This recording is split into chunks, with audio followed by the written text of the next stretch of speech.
This tutorial is brought to you by PhotoshopTalent.com.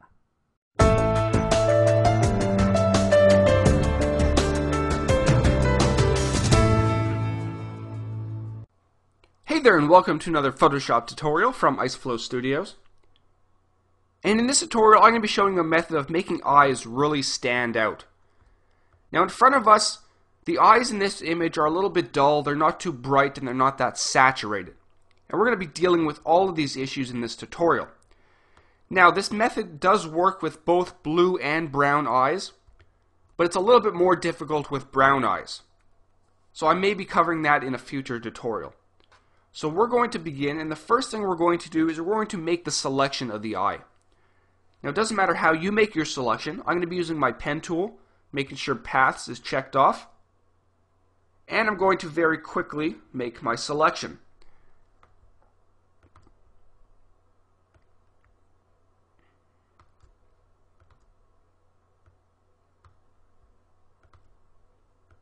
Now when you're dealing with anything in the eye area, you want a very soft selection. So we're going to feather the radius of 3. If you're using your lasso tool, go up to the top and click on Select, Modify, and then Feather. And you can feather it from there. So once we have our selection made, we're going to head into our Curves dialog box. So we're going to go to Image, Adjustments, Curves. And here's our Curves dialog box. And what we're going to do, we're going to start off by brightening up the selection. So we're going to drag this line up a little bit, which will brighten it up. And we're going to click on the blue channel and drag this up as well, just a little bit. So if we click OK and we view our before and after, there's our before and after.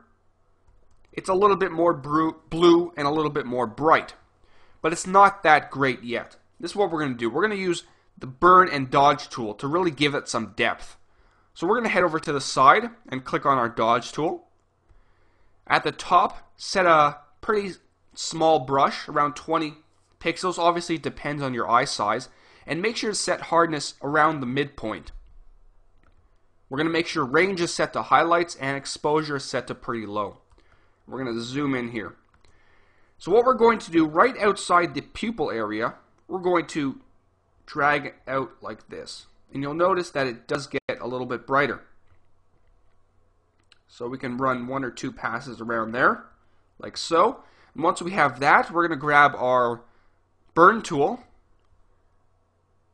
And we're just going to very simply drag out on the outline, just to give it a little bit of depth, just like so.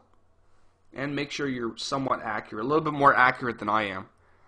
And then if you want, you can one more time use the dodge tool, like so. Now my suggestion is to create a new pupil.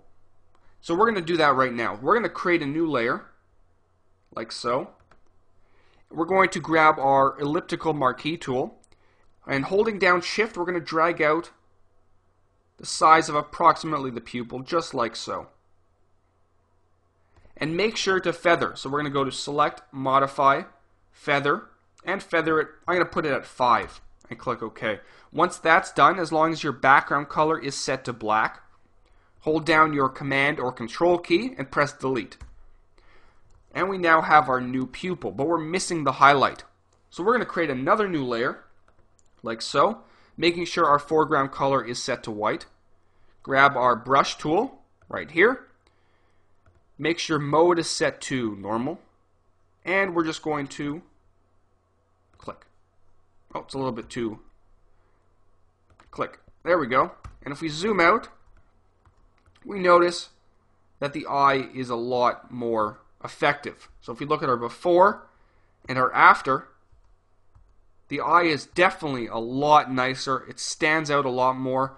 And there's a lot you can do to it. If you grab the background layer once again, we can use the sponge tool to saturate the eye just a little bit.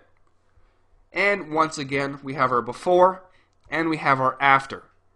So we can use this method on blue, brown, green eyes, gray eyes, whatever you want. Obviously, you would do it to both eyes because now it looks a little bit ridiculous, but you can clearly see the difference. The blue eye and the greenish dull eye over there. So it's definitely a very, very effective method of making eyes stand out. There's so much you can do with it. You can make it a little bit less bright. You can make it even more brighter. It's up to you how you want to approach it.